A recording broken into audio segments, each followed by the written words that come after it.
Hello, I'm Simon King and this is Nature Space with Haith. Today we're on location in Lincolnshire at the home of champion budgie breeder and the president of the Budgerigar Society, Chris Snell. And we're joined by our veterinary advisor, Professor John Cooper, to take a detailed look at keeping birds healthy and promoting good health. It's what I call and will be calling today the art and science of bird keeping. Oh, and we're also joined by around about 250 Budgerigars, which you might just be able to hear in the background. So what we'll do is we're going to retire to a quieter room so we can find out more from Chris and John. Thanks for listening. Well, thank you very much. I'm pleased to be in Lincolnshire. I love being in this county, and I'm very pleased to meet Chris Snell, although I know of him by name and reputation. What I think is lovely is for me, who've been interested in birds, indeed all animals since I was a child, to meet a fellow enthusiast who has championed, in both senses of the word, the Budgerigar and keeping of birds and so on. And I must say from the outset, everyone's pulling my leg because I say Budgerigar and everyone in Lincolnshire says Budgerigar. Budgerigar. Yeah, fortunately I do have an interpreter, Mr. Snell here, on a small retainer.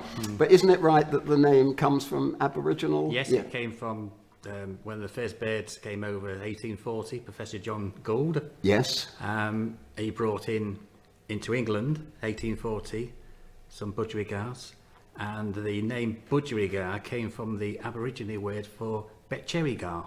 Fantastic. So however you pronounce it, or I pronounce it, doesn't really matter because we've stolen it from someone else in any case. From the Aboriginal word Budgerigar, which is good food or good eating. Right, yes. And my previous house used to be called Budgerigar as well. There we are. And I mentioned earlier its scientific name, and being a vet by training and a naturalist by inclination, its scientific name is Melopsittacus undulatus. Melopsittacus means the melodious parrot because they talk, a bit like you and me, Chris. They talk much of the time, but it's lovely to hear.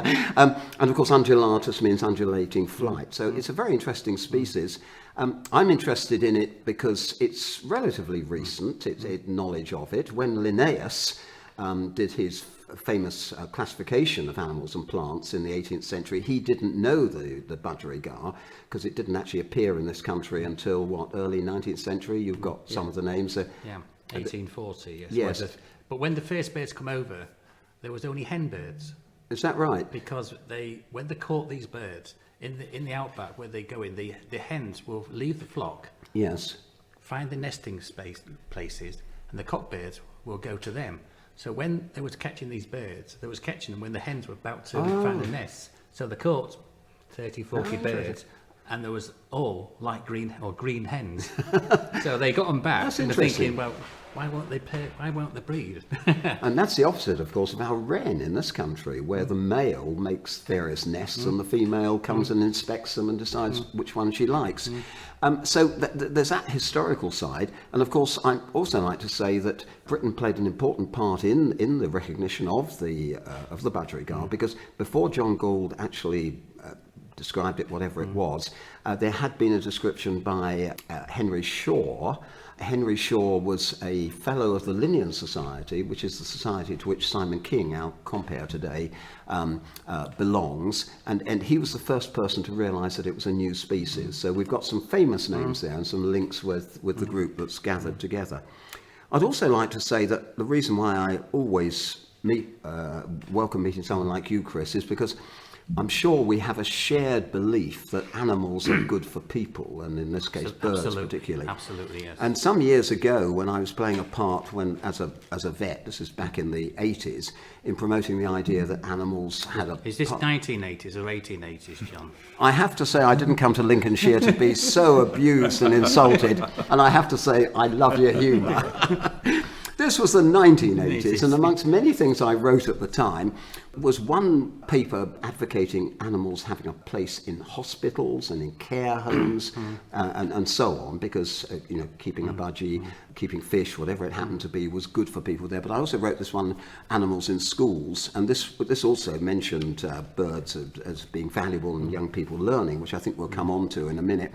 But there's a very nice quotation, I think, at the beginning here, 1713. Alexander Pope said, "I cannot but believe a very good use might be made of the fancy," it's a good word, but he meant fancy, the interest, might be made of the fancy which children have for birds and insects. So as long ago as that, he was recognising that children in particular respond so well to having animals around and so on.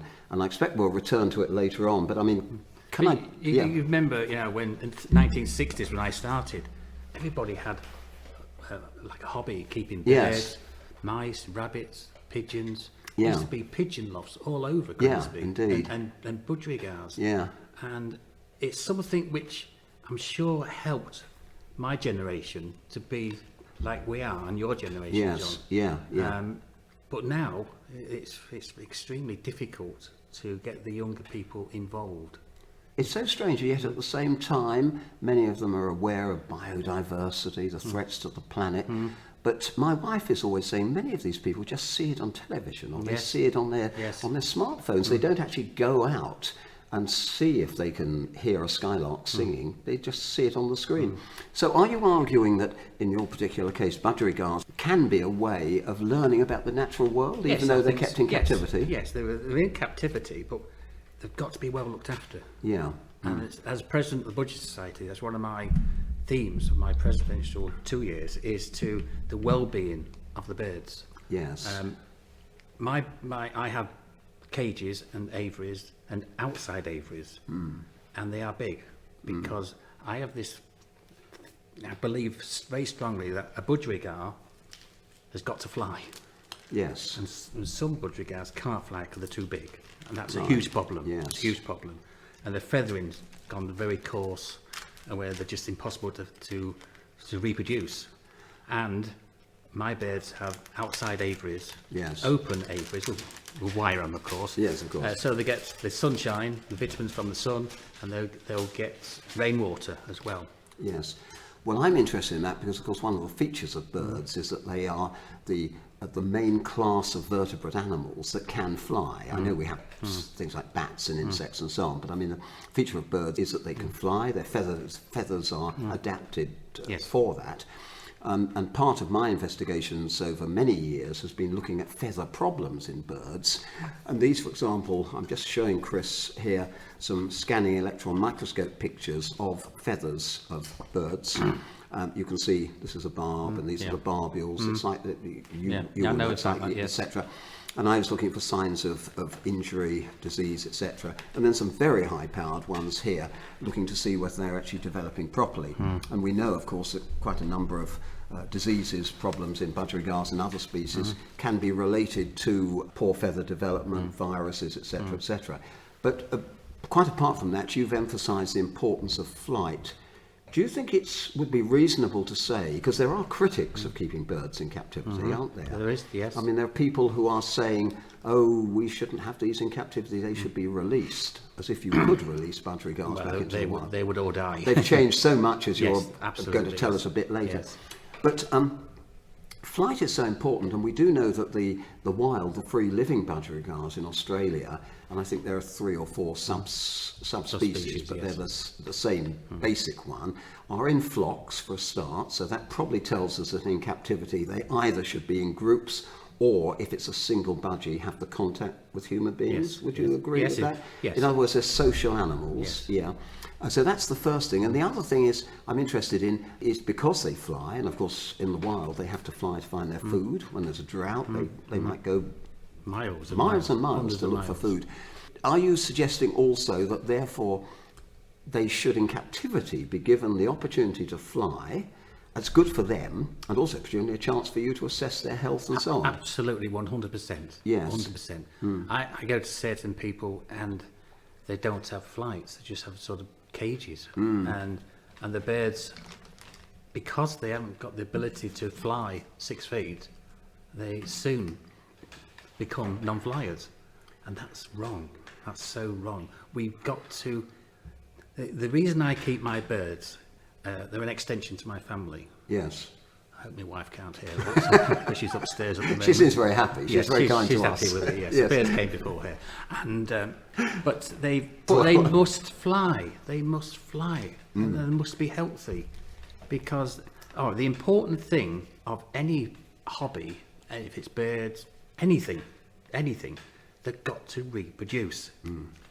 The future of the species is if they can't reproduce, there won't be a We're for the coming on to birds. reproduction. I'm a bit shy, so I'm leaving reproduction until later. Let's stick to flight for a minute, if I I should may. say Chris kindly was one of our first guests in our first episode about keeping budgies, and it's been very well received, very popular.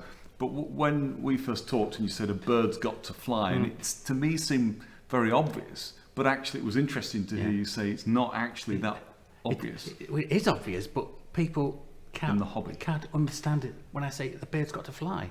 Well, they do fly.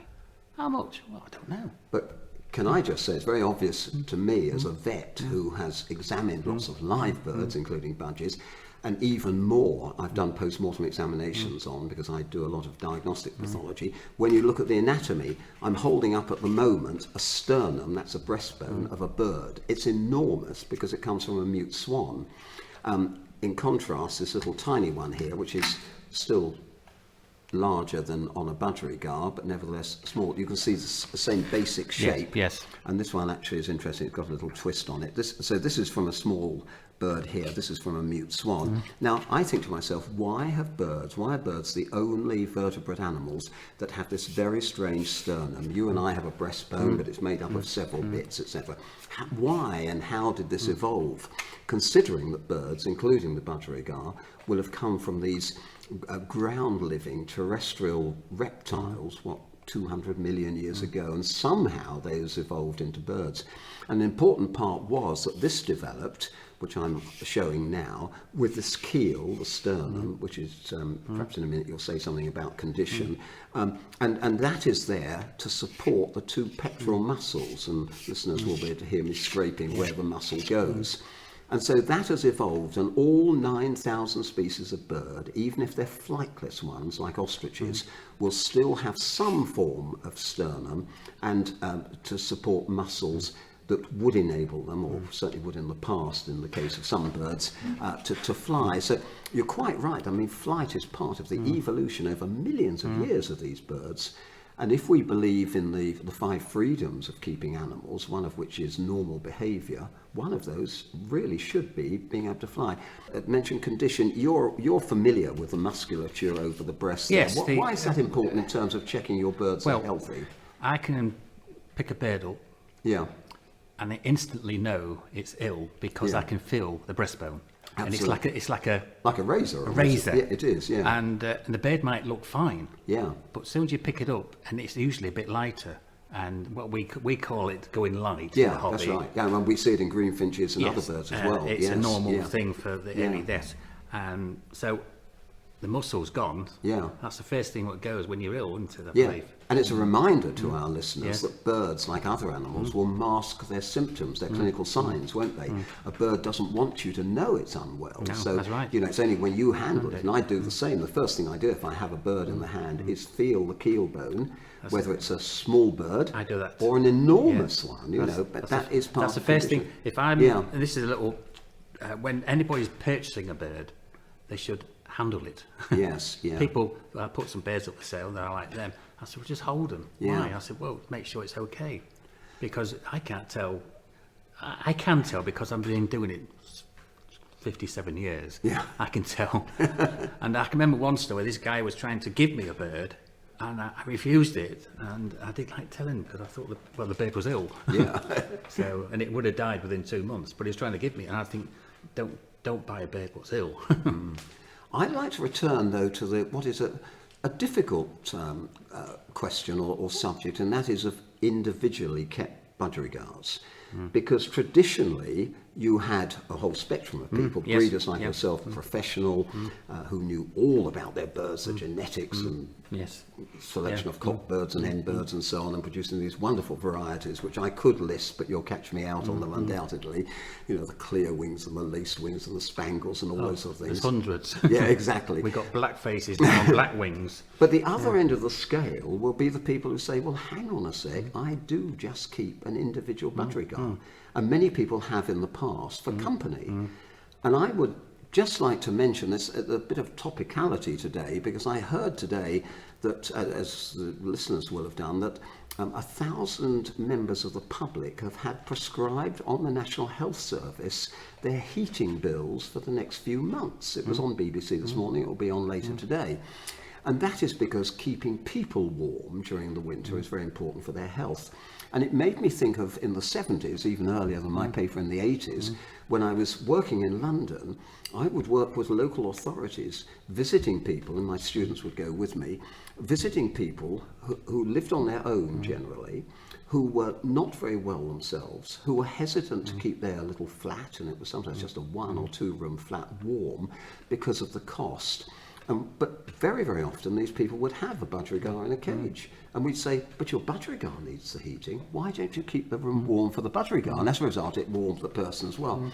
And that rather long-winded story, apart from the link with this National Health announcement this morning, is to say, while the ideal arrangement is what you have here, and I'm looking forward to seeing your aviary, with free flight and that sort of thing, well, let me ask you, is there a place for the singly caged budgerigar, and under what circumstances? Yes, I do actually, to family and friends, give babies away. Yes. 6 weeks old cockbird, which is about the right age, and cockbirds, because they tend to be more... How do you know it's a cockbird at that age? I couldn't. You can. The hen birds will have white nostrils, and the cockbirds will Now have... this is a sign. Now this vet, I've been a vet for 55 years. I can sex an adult budgie, but not a young one. You see, it can be difficult. Yeah. It can be difficult sometimes. And you're sure you're not fooling these people? I mean, you seem such an honest man. Well, because of sex linkage, I can... Of course. I can guarantee it's a cock. But I actually let a lady in the 70s,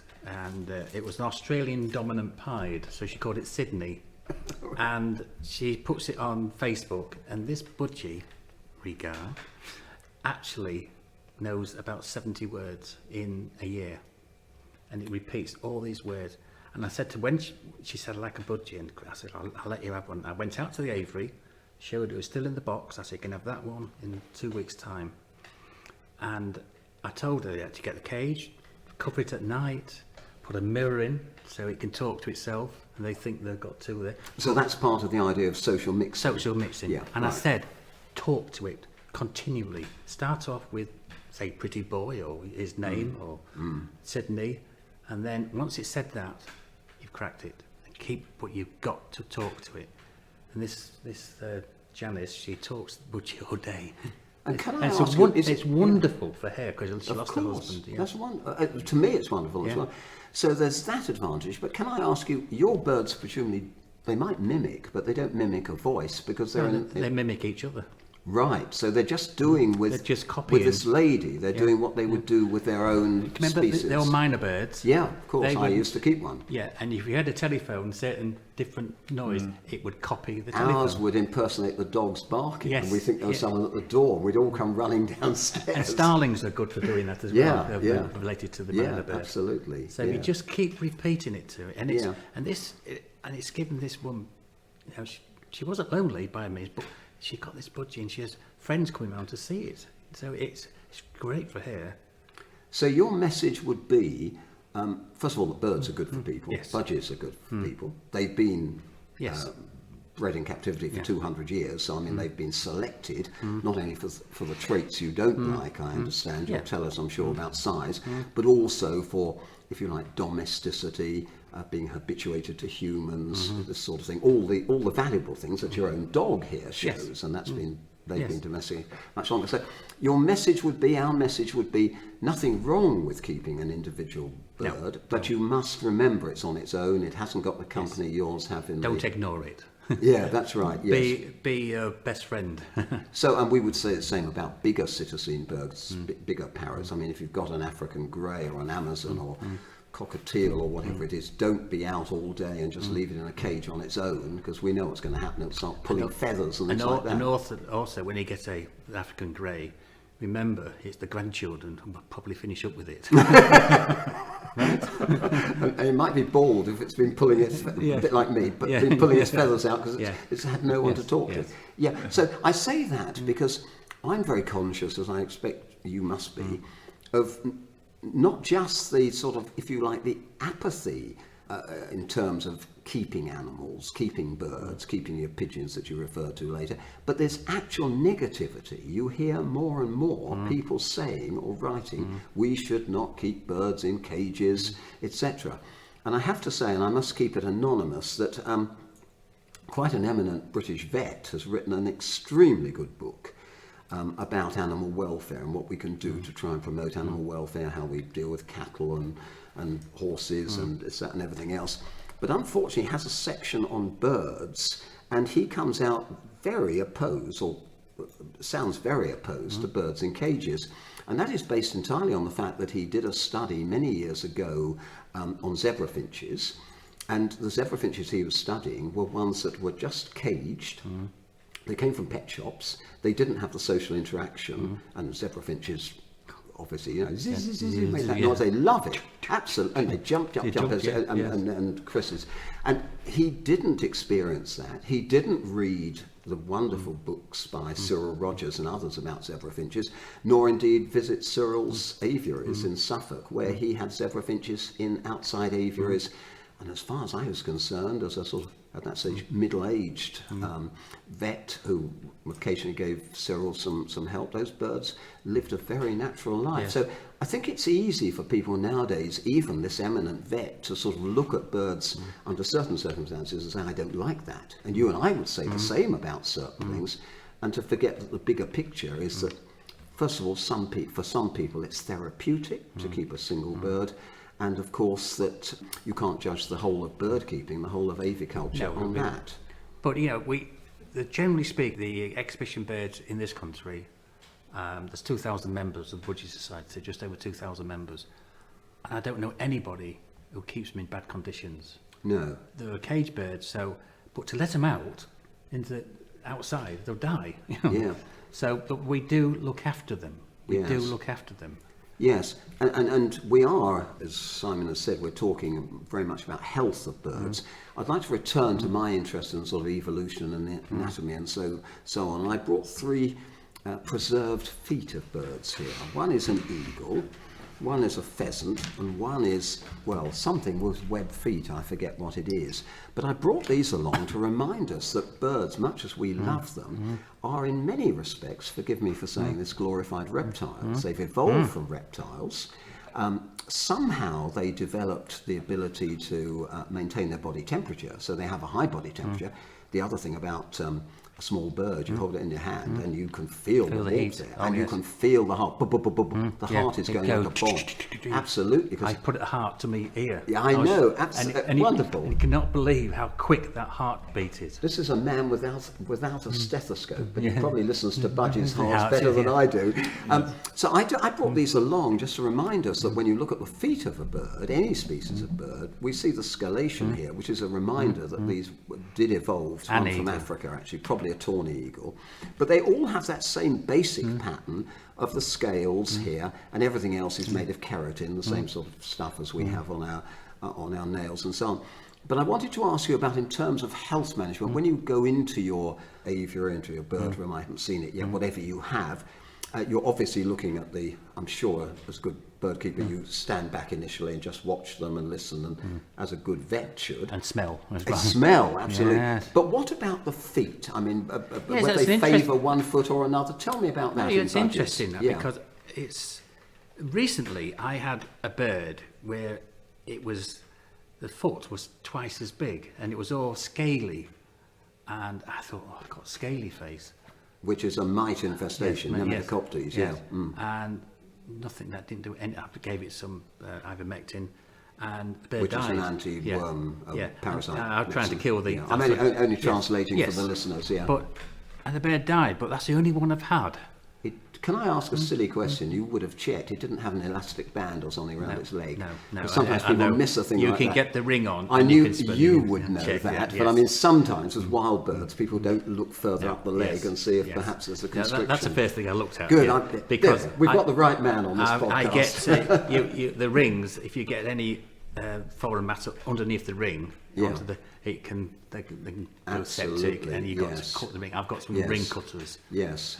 Yeah, that's the first thing I looked Yeah. at, but it was your other fault. So the feet can be an indicator. I Yes. mean, first of all, the symmetry. I mean, we all, I think, when we look at a bird on a perch, are looking to see if the eyes are symmetrical, both each is open to the same extent. If one is slightly drooping, perhaps it's got something in the eye. It might just be a bit of sawdust, or it might be something more serious. Whether the wings are being. This is how I do it, but that's as a vet. Tell me if you agree. Yeah, wings down. The first thing you look at, if it's puffed up a bit, Yes. feathers are puffed out, Yes. and it's sleeping on 2 feet. Yes. For the budgie, it Yeah. sleeps on one foot. I did know that because you Did I mentioned tell it in you? your podcast. Oh, did I? Yes. And does it favour the same foot each time? Do you know that? This would be a good I don't project know for a that. student. Yeah. You know, because we know, I worked with It the might mountain be a- gorillas in Africa, and they favour one side of the mouth over the other when they're chewing their food, and you can recognise. Well, I suppose we'll have it. Yeah, we do. I chew on the left side. Is it too early to talk about diet? And we're talking about chewing, and we're talking about. And one thing, while I've got you both here, it would be. I'd like to talk about. I don't want to change the subject really, but I'd like to know about grit. Can we start on diet generally? Can I ask you a question? Grit. Can I just go and look that one up? No, I think we call it overruled. soluble Grit. or insoluble grit. Well, I use the grit from you, Simon. Yes. Mineralised Yes. grit Yeah. and oyster grit, oyster Yeah. shell. I mix it. Can we explain to listeners who may not keep birds, may not know a lot about them, that grit essentially is in two forms. What I call soluble grit, which would be your oyster shell, where calcium and sometimes other minerals can be absorbed from it in the stomach, and so the bird is getting a nutritional benefit from it. And the insoluble, which is grit that is not broken down, or not to any appreciable extent, but remains in the gizzard and helps with the grinding down of food. Are you happy with Yes, that? yes. Yeah. So you've two sorts of grit. Yeah, I mix them together, yes. How often do you feed it, or is it there It's as there all the time. We've got some people in our hobby refuse to feed grit. Yeah. And I say, well, the grit is an essential for grinding the seed in the gizzard. They have never looked inside. I hate to Yeah, keep go on. talking about dead birds, but you can do it with an endoscope. They've never looked inside the stomach of a citizen bird. There's always grit. In fact, if there isn't grit in there, there's something wrong. Right. The lining of the stomach, That's what I tell them. yeah, the stomach of a budgerigar and other citizen birds is lined with a keratin-like material, like the stuff on the feet there, that's called koilin, Koilin. And that is so tough that it can tolerate the grit itself. It provides a firm support for it. And then when the food goes down, as you know, the grit helps break it up and into smaller parts, which can then be digested properly to get benefit. This is a really this is an important one for me, because Chris, obviously, when he was very keen to meet you, John, and thanks for inviting us here today. Thank you ever so much. This is a great opportunity for me and for I anybody only who's came for the listening. coffee and the mince pie. Well, they've been wonderful. And it's £30 an hour. Oh, okay. Well, let's wrap this up with. But Chris, who undersells his scientific ability, understands from the art perspective and how long he's been keeping birds, instinctively knows, or now instinctively knows, after having done this for such a long time, that grit is an important part of his feeding regime. But the wonderful thing for Chris to know, because obviously this is really the backbone of, or one of the backbones, the calcium backbone, and so on of his feeding regime. But John, as a veterinary pathologist, you're now confirming to Chris, because you've been seen inside a bird, that actually he's been doing the right thing. It's the Absolutely, right thing to do. yes. Good. Yep. Any bird, any citizen bird that hasn't got grit in its stomach, in its gizzard, I'm worried about. There's a problem there, and I think not to feed grit is depriving that bird of one of its needs, one of its natural needs. So what does that depriving look like in a bird? How would birds suffer if it's not fed grit? I think we'd say in sort of veterinary scientific terms, it can and often does result in a malabsorption syndrome, because if the food is not broken down properly, malabsorption, M-A-L, badly, absorption, poor absorption of the food. Right. So, for example, seed needs to be broken down. I've said that. Because otherwise, or what I see, if grit is not being fed, is a larger than expected proportion of seeds that have not been properly broken down, and therefore not properly absorbed. the nutrients. Therefore, the food is being wasted. The bird is expending energy on trying to. It produces these enzymes in the intestine to try and break down the various components, the protein and so on, in the food. But if it's not accessible because the husk has not been penetrated, not been broken down, but if the particles are too large going through the intestines, it's not properly absorbed. Right. If we look at a sample, we can see those down the microscope. And if one did proper studies in a lab and you were weighing and measuring and so on, you would discover that the bird was having to eat more in order to maintain its weight than you would expect if there was proper breakdown. So the bird's not getting the maximum value from the diet, really? Exactly. You see, some birds don't ingest grit. Birds of prey don't, owls and hawks, but that's because they're taking in bones, and the bones serve as grit. If I find grit in the stomach of a hawk, then I think something's wrong. If I don't find grit in the stomach of a budgerigar, I think something is wrong. So you have to know your biology and natural history. Each bird they're very similar in many ways, but each bird is different in terms of its requirements. Good. Helpful? Yeah, that's very helpful, yeah. Because I've been telling that you should feed grit, but I am not a vet. And they say to me, are you a vet then, Chris? I said, no, but I've read that somewhere, so I'm glad you confirmed what I've been saying for the last 50 I'm afraid years. there are people, including some vets, who go down this path of saying, do birds need grit? It's a good question to ask. It's good for students to investigate and to do some work. But the answer is absolutely, it's necessary to do so. So in the wild, we've mentioned birds of prey. From a garden bird feeding perspective, garden birds I've seen pictures of pigeons and taking mortar out of in between the bricks and so on, but also perhaps drinking from a puddle, which would contain natural vitamins and minerals. And yes, and they will land on a water. drive and ingest little bits of gravel and so on. Yes. Can we talk a little bit about that? One thing with water. You do something just very different. I'm very fortunate. I live in Lincolnshire, on the edge of the Lincolnshire wolds, and the old buildings in Falster where I live, they've all got a well in the garden. They've got water coming up. Right. So there's a farm next to me which is 30-second walk, and they've got water coming out and I take a bucket every 2 days and feed well water, I call it, to the budgies. Now, tell us why you do that. Is that because you're a sort of traditionalist? Or I was just thinking that at first we tried it here, and I made some cups of teas and used it for cooking, and the difference was unbelievable. You could taste the difference yourself. Oh, unbelievable. The best cup of tea I've ever had was with that water. Then I thought, well, hang on, why don't I feed my birds this? It's free and it's pure. Yes. And there's a guy who works for Murphy's in Nottingham. He's a chemist and he's a budgie breeder. And he came and tested this water. And he said it's as pure as pure. And has the water come from rain, or has it come from under the surface, from soil water? That's a good question. I don't know. I only say that we get when it hasn't rained a lot, there's just a trickle. Yeah. But when it rains a lot, there's a lot more coming out of the pipe. Because what we're really doing, if we try and analyse that, is comparing water from the tap with water from the well. Water from the tap, of course, has been chlorinated. Well, that will disappear fairly quickly. Yes. It's had fluoride put in it because of teeth, something I should have had when I was young, but I missed that, etc. But very little else. So when you say it's pure water, I don't think any water is really pure, except perhaps in a laboratory. Yes. So that's what we get from the tap water. The water from your well, I would suggest, will have some extra nutrients in the form of minerals. Either ones that have come in from surrounding soil, or perhaps being washed into it, or from, is it limes? It's chalk.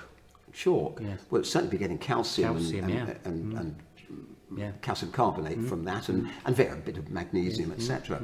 So I would argue that there's, again, scientific support for what you're doing, because the water from the well, and you said it had been analysed, it certainly appears to be clean and proper, but it has got, albeit only trace amounts of other things that the birds can benefit from. So that's pleasing, because I started this 2 years ago. I've been here 4 years, and within 6 months there was a significant change in my stud of birds. They looked twice as healthy. They was healthy before, but following the water. Following the water. And what about palatability? Can you tell if one of your birds doesn't like the water? I mean, how? No, that's the only water they get. Yeah. I just unless wondered they go into the how outside well- aviaries. Yeah. They go into the outside aviaries, they would get rainwater. Yes. And I feed a lot of chickweed, as you know, that's Yeah. full of water. Yeah. And they just demolish that. So Very interesting, Simon, to encourage some listeners with their bird tables, their bird feeding stations, to try some well water and some water from the tap and see what proportion of birds favour one over the other. I can just imagine a starling trying both because they're greedy birds, yes. and then tending to go for whichever one it does. It would be interesting. Because there's a lot of discussion about how well developed taste and smell are in birds, and we're getting more and more information about olfactory nerves and cells in the buccal cavity and all kinds of things I won't bore you with. But it is very likely that birds are much more discerning about what they're taking in terms of taste and palatability, or potability, I suppose, in case of water, than we've realised in the past. It's been very easy to say to people, oh, just fill up water containers and then go and have a cup of coffee, but perhaps we should be doing that with a certain amount of scientific nous as well. Quite a few budgie breeders will go to Aldi and buy water in bottles. And what's that got in it? Is it It's mineralised supposed water? to be pure water. It's supposed to be mineral water. It's just pure water. Now, I never But had they it might tested. actually be missing out on the things that your birds are getting from the Yes. from the Yeah. well. Yeah. Yes. Interesting. I mean, this is what I think we've talked about this before. When we collect rainwater for our plants in the garden and so on, you know, Yes. my mum does this. You know, she swears by it. Her plants grow better when she puts the rainwater out for her plants. So With certain plants, my friend's a horticulturist, and he'll use rainwater for certain plants and tap water for the other plants. interesting. Yes. Could So- we move on to food, Yeah. which obviously Haith is interested in? And that is the question of the quality of the food that you're providing your birds. I mean, presumably, we agree that if they're going to develop decent pectoral muscles for their flight, if their organs are going to develop properly, if they're going to produce eggs, produce spermatozoa, whatever, they need good quality food. What do you do to check the quality of food that you're feeding? Do you just rely on what you're buying, or do you do any test? Do you smell it? Do you put it in your hand? What do you do? Every time I open a bag of seed, I smell it Yeah, and put my hand in. right down. And this is something which Ted Haith, that's the grandfather who died years ago, Ted, but he told me if I was about 12. This is Raymond Haith's father. Yes, Raymond Yes. Haith's found the original owner, Ted. Yes, yeah. And is to get a bag of seed, take your like that, pull your sleeve up. Chris is actually pulling his sleeve up right now. And you put your hand into the seed, It's wonderful. is a do great that, demonstration. and he said, if it's dirty, it's surprising, the hand is got some, it's difficult to get, it can go in, but not as easy. But if it's clean, you can go straight in, come out, Because it sort of slides over your skin, doesn't it? Yes, if it's and there'll good be no, quality. if it's dirty, there'll be dust on your hand, on your arm. And I often do that, and I smell seed as well. I do a lot of smelling in my bed shed. Well, I do as well, and I teach students, veterinary students. I say wherever you go, it can be a dairy farm. You just go in there, lift up the where the nuts are that they're feeding there, smell it immediately. And I say smell it as you lift it up, because some of those smells disappear. So this, which I use for teaching, is an example. It actually came from Haith's, of the sort of gunge that their factory is able to remove. This was Oh, yeah, originally the dirt, yes. Yeah, I mean, this has been part and parcel of Haith's, hasn't it, for some time, to remove unwanted debris.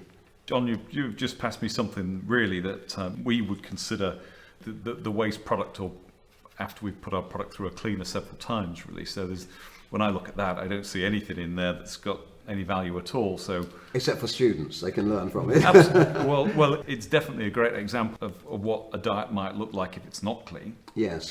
Perfect for students. And you can see all sorts of different things here. You can see some things that won't do any great damage, but they just have no value. So these stalks, these bits of stick and so on, they all have a weight. And you know, our main beef with those is that, and our customers is, because they get used to buying a product from us that's clean, is that why are they paying for something that has no value Absolutely. for birds? Because they don't see it at this stage. Exactly. And then the next thing is when you look at some of the waste husks, so you've got a black sunflower husk shell there, for example. So if that remains in a mix, then of course it's creating some sort of volume, some weight. But again, it offers nothing for birds. Now the interesting thing is what we look at, because some of those things are pretty easy to see, it's really what's at the bottom of that bag there. Yeah, So it's exactly what Chris said, really. does. Putting your hand, submerging it into seed, and see what your hand looks like when you've taken your hand out. So John's just presenting a very large poster of a presentation that we gave to the British and Irish Association of Zoos and Aquariums, which is entitled "Dust is a Dirty Word at Haith Pro." And that's exactly what it is, really. John, several years ago, encouraged us to put our diets under the microscope, and because we asked John whether there was need for quality control of bird diets. And also we used an old strapline from the 1950s, I think, which was "You're safe with Haith." Safe with Haith, yes. And John said, well, prove it. Yes. So we set out on a journey that's taken us several years to basically prove. But again, this small sample here that you've given us, John, that finely ground dust and waste and debris, you can imagine, certainly in the wild, and it'd be interesting to hear what you say about captivity, Chris, but for wild free-living birds, if you were to put that on a bird tape or in a feeder, the birds would naturally sift through that. Yes. And that sorting process as they move But through. not exhibition birds, so they'll be in the dish and it'll be there all the time. Yeah, absolutely. So your members, the Budgerigar Society, would, without exception, buy good quality Yes, diets. yes. They'd know where they come from, even if they weren't Haiths. They'd do the sort of the checks seed that you've merchants, talked you know, they're about. all, Yes. they're all about the same. And if they produced a dirty seed, they wouldn't last very long. No. I know I'm sat next to Simon, but it's my opinion, the best seed in this country is Haith, because they don't clean it, they extra clean it, then clean it again. And that's so important, because I don't want my birds eating that sort of dust I've just been looking at. Yes. It's got no place in a diet, really, No, is it? no, No, it it shouldn't have. And also the seed germination percentage, that's important. Yes. Do you feed sprouted seeds or not? I feed some traditional oats, and Yes. you don't sell them. You have to go to a big merchants, and they're Yes. usually dirty. But I've got some clean ones. Yes. And I will soak them for a couple of days. The bird is then getting the benefit of the green growth. Yes. Yes. That's like 10 times more beneficial. Yes. than I'm sorry to make it so It's simplistic. most but nutritional, isn't Yes, it? indeed. Yes, Yes. sprouted seed is the sort 10 of thing times they'd more love in nutritional. Australia and the Yes. wild. And that's just one thing I do, but I give chickweed, seedling grasses, rosemary. I give that, they love that rosemary, and seedling grasses, chickweed, And can we spinach. relate that to them in the wild then? I'm just coming back to my biological interest. We've explained that they came originally and still found in Australia. Well, they are foraging, presumably, these wild, these free-living budgerigars. They're in their flocks, no food here, they're moving on, as indeed do birds here. And now they're going to encounter different things in Australia from here. But your argument is that the more Catholic, the more varied the diet is, Exactly. the better for them. The benefits are what? You're suggesting nutritionally it's good, but presumably the foraging is good also, because they're inquisitive birds. They've got these wonderful beaks. I've got a beak of a parrot. In fact, I passed you one. And the beak is so well adapted for seizing, for Yes. crushing, They etc., can do lots etc. of, I think, like our diet, I'd say my favourite meal is Lincolnshire sausages. But if I had them every day, I'd be going berserk after a week, wouldn't I? So you've got to vary it. Yes. Have a balanced diet. Now, the main diet is a seed. A budgerigar is a seed eater. Right. Some people tend to forget that. Which is why I made the point about the grit and the breakdown. Yes. It is the seedy. So if you can get the right seed, the right balance of seed, and the balanced diet, you're nearly there. Yes. Everything else is the little bits. Like What about choice? I mean, do your birds they have have... a choice of loads of seeds. So you'll have the odd bird that prefers this to Oh, that, it's as you do on a amazing. bird table with wild birds. you'll I mean, get- individuals vary and Yes. species do. Yes. Generally, it's 50% canary seed, and most of my birds, most of them, I would think 99% eat canary seed because it's got a little bit higher vitamin in it than the other millets. Not much. And they can seize it easily. Yeah. Yeah. And if I go and top up the seed dish in a cage, they'll always come down and eat probably 5 seeds, which is a very small percentage. Then they'll think, I've eaten what I want. I'll go back for something else later. But they'll go pick out Yes, different seeds, yes. and every bird's different, you know. So I don't know how many seeds. There might be 20 seeds in it. So you're offering variety. Variety all the time. Yes, All the time. yes. And I do think a bird will actually pick out what it wants. Every bird is Yes. individual. It might eat some oily seed, like the Japanese millet. Yes. So, and linseed, they'll eat that because winter's coming and they want to build a bit more muscle and fat into the diet. So a bird is doing naturally what they do in the wild. So we see that in the wild. Obviously, when we put higher calorie diets out, and also you'll see that selection of the higher oil. So do you think then, for your birds, that we talked our first episode or episode 1, we talked about daylight and how that affects things in the bud. So do you think that your Budgerigars somehow know that it's, well, they'll know about the temperature because the temperature changes? It's nature. I work with nature. I don't work against it. Which is very important. Looking at a living bird, Yes. it's part of nature. Yes. It's evolved over Yes. millions of years. It's having to adapt to a very rapidly changing environment. So you're looking at what is natural. Yeah, I think that's very important. Really, and that I think resonated. We've had a few comments from people who listen to that podcast, and certainly the daylight and the lengths that you go to provide enrichment as well. I think that's the other thing. We might all have our favourite foods, Lincoln's sausage and so on, but actually, if you ate that every night, Yes, you do. It's And it'd be probably... you'll look like me. Yeah, you probably... And can I also say, we were just returning to flight and to feathers, I'm interested in the effect that poor nutrition has on feathers. I mean, Absolutely. plenty of feather abnormalities, and obviously as a vet I'm interested in these viruses and mites and so on. But I mean, for example, these are some very badly formed bantam feathers that I've used for my teaching. Can you explain why they're badly formed, John? They're badly formed because they haven't erupted properly from the feather follicle. This is what we call pinching off at the base here. You can see the white area there. The feather has come out, but it's still enclosed, and so as it emerges, as it goes up from there, it is essentially compressed by the base here, so the feather just doesn't develop properly from then on. So that's there. This one has got, you can't see them very well in the light here, and I'd have to use a lens, which I have, but I won't. This can't be seen, I won't produce it, but there are fault marks in the barbs, and that's the sort of thing that we've got here. This again is low power electron microscopy, but you can see some very nicely formed barbules there, but they're still not interlocking properly, and on this side there are gaps. So Is that a lack of vitamins? it can be a lack of almost anything or an infection, but I mean common things are common, and a lack of something is most likely. And one sees that in wild birds, if it's a very wet spring, for example, and there's parent birds can't get enough food for them, or one parent dies and the little nestlings are not getting the proper diet. Either too little food generally or specific deficiencies. So when can I ask you a question then, John? Yeah, I did promise the right answer. If you had 200 budgies, Yeah. and you had 10% with that problem, what would you feed them, or what would you do? Is that a good? I would first of all change the diet for a small group of them. Don't change everything at once, and never change things too quickly, Yes. as we both know, and see if a different diet, whether it's just a different seed diet, or perhaps a seed diet supplemented, as you say, with chickweed or whatever, for some of them made a difference. The trouble with feather abnormalities, as you know, is because birds molt essentially once a year, tell me if I'm wrong over budgies, but most do, then you've got to wait to see the effects. So anything I study in feathers is really looking at things from a few months ago.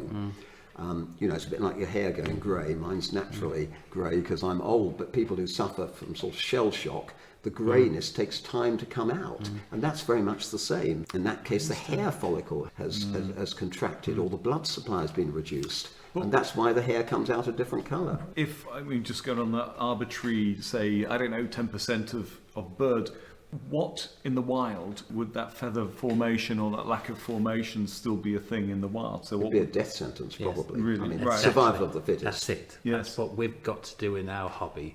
People are breeding these birds and they're going to die. So why breed? You don't want to be reproducing birds which are sick. They'll reproduce sick birds. So you're saying that in exhibition, Yes.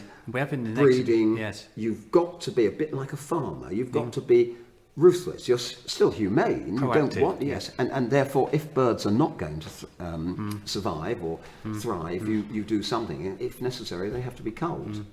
Which one doesn't like to say, and particularly talking to the public. But this is a fact of life. It's survival of the fittest, and in this case, survival in captivity.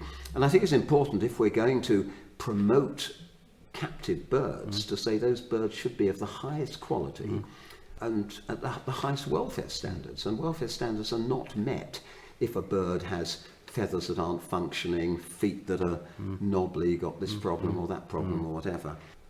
Okay, let's go and look at the birds.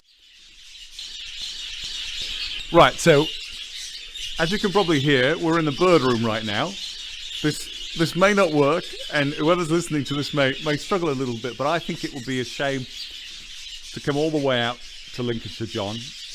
Obviously, I'm being invited here by Chris, who is, as Chris said, is the president of the Budgerigar Society and also a champion budgie breeder, to not have a little tour of his wonderful bird room. Can we just start, Chris? Would you mind telling us how many birds are in here to start with, please? I don't know. I would think about 250. So this is what, if you've ever wondered what 250 Budgerigars sound like, this is it. John, what's your first thoughts, John, in here? Well, the first thought is it's super to be here with living birds, and I'm enjoying it, and also how much already I've learned from Chris about the breeding programme here, etc. Behind me is an open area, an open aviary, which if there wasn't avian influenza about, I'm told that birds would be out in a flight. And behind you, Simon, holding the microphone, are breeding cages, is that correct then, with nest boxes? And Chris has been telling me about pairing up and so on. The art of breeding Budgerigars is here in the chap on my right. I'm learning a lot in this bird room. Me too. The first thing that strikes me is how much air there is flowing through, how light it is. Is that, we talked before about daylight? Well, first of all, I've got louver windows at the end of this bird shed. It's 35 feet. Sorry, it's not in there. It's 35 feet to 15 feet. So I have the louver windows for ventilation, and I have an extractor fan that comes on about 3 times a day for an hour. So and big windows. Obviously, the louver windows will get natural lighting. You know, the other thing we talked about, dust, and how important it is to remove the dust from seed before it gets into a bird's diet. But it strikes me also, in this environment, you know, you just don't want dust in the seed, not just for birds' health, but for your health too. The dust in this bird shed is feather dust. It's from the feathers, not from the seed. It is a problem. Really annoying. You don't have bird fanciers lung or one of these terrible conditions. No. Obviously not. I mean, I should say for the listeners that most people don't develop these problems, and of course you can get it working with horses or any other species. But good ventilation, as you say, Simon, is vital for the health of birds and very, very important for humans as well. But, you know, you mentioned also about the birds, and I think I've been here before, Chris, and noticed the birds have been in the outdoor aviary. So your Budgerigars are all indoors now, are they? Well, there's bird flu about 4 or 5 miles from here. So, as a president of Budgie Society, I've got to lead by example. I believe Jeff has told me that Budgerigars cannot carry the bird flu, but I said I will lock my birds in, and they said thank you. I think that's what the law says, because they're captive birds. But we do believe that you could have covered aviaries here, but the wire mesh would have to be of a certain size. I don't know the specifications, but the ministry, AFA or DEFRA could tell you. But I think if in doubt, it's best to keep them in. Yes. I mean, this, like my own county of Norfolk, is an avian influenza county, and I mean the whole country is under restrictions. But Lincolnshire and Norfolk have so many domestic poultry that need to be protected, and indeed are keeling over and dying from this condition. So what intrigues you the most, John, when you come in here and take a look around? What's the first thing that comes to mind? Well, I've been in many bird rooms over decades, so it doesn't come as a surprise what I see. I'm delighted to be here because it's just fun to be back doing these things after COVID and so on, or the COVID lockdown. I think the thing that impresses me when I come in is the amount of space. The room that we're in here has, 3 or 4 metres of space, a corridor, if you like, in the middle here, where equipment can be stored and so on. So birds are not cheek by jowl. The breeding birds are sufficiently far away from the the mixed ones here to keep them to a certain extent isolated. I just like the atmosphere. I like animals. I like birds, and I like people. I like the person I'm with today. Well, it's funny you should say that. But even though there are so many Budgerigars, and I think anybody listening will know it's not quite, I actually feel quite relaxed in here. Yes. It's a relaxing environment. Fantastic. Give him a job to do. You could clean the floor for me. Well, I don't know if I'm that relaxed, but I have to say it's not. I've been in here a few times, and it never is what I'd expect. There's always plenty of room, as John's already explained. It always feels that there's fresh air moving through the bird room, and I do feel it's actually quite enjoyable to be in here. It feels very lively. Yeah, and could I say how educational this would be for a young person in particular who's perhaps never come this close to a number of birds like this? Are you able to bring people in? Yes, I have aviary visits. You do? About 50 people in here. Yeah, and are these people who are already committed to birds? they have different societies throughout the country. Yes, yeah. They'll come on a Sunday. They do 2 visits. They'll probably go somewhere. Well, they'll come here first. We'll go down to a local pub for lunch, and they'll go somewhere else in the afternoon. And Sounds very good. And some stop overnight. Yeah. Some stop not here. Oh, that's very nice of you to invite us, Chris. The pub sounds good as well, doesn't it? So we've talked a lot about bird health, and we started to talk about how keeping birds can be good for our health. How does it make you feel, Chris? I mean, you've been keeping Budgerigars again for how long? Sorry, 57 years. So how does it make you feel when you walk it? Just like being at home. You're relaxed here. Oh, totally relaxed. Yeah. You look very happy. I mean, that's the thing. I love being in here. Yes, I've been here this morning doing things, and there's always something to do. And my wife says to me, "I'll come in sort of 10 minutes time, so the dinner will be 1 hour." Because she knows I'm lying. It's not 10 minutes, it'll be 60 minutes. And she'll say, "You haven't been doing anything." And said, because I think doing nothing in your bird aviary is when you start to look at the birds and look for anything what's going wrong and new pairings. That's just as important as actually cleaning out, feeding, doing the manual work. Yeah. Is to look at your birds to see, listening, smelling, yes, all those things. and looking at new pairings. And because I can look at my birds and I know what the parents are surely in my head, and I can know the grandparents, and I know the faults and the good points. So I'll see another bird and I can see their grandparents and parents. But do you keep records as well? Yes, I keep records. So can I just say, John, is this music, as a veterinary pathologist, is this music to your ears? Oh, absolutely, yes.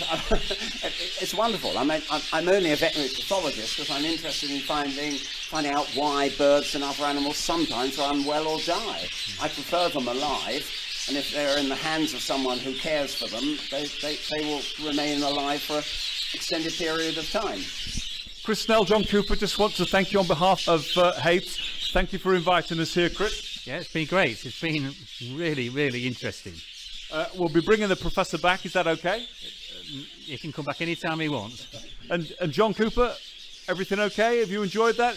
I loved it, and the chance actually to see Chris's birds and to talk in practical terms, and of course to learn from him has been marvellous. Thank you very much for arranging it.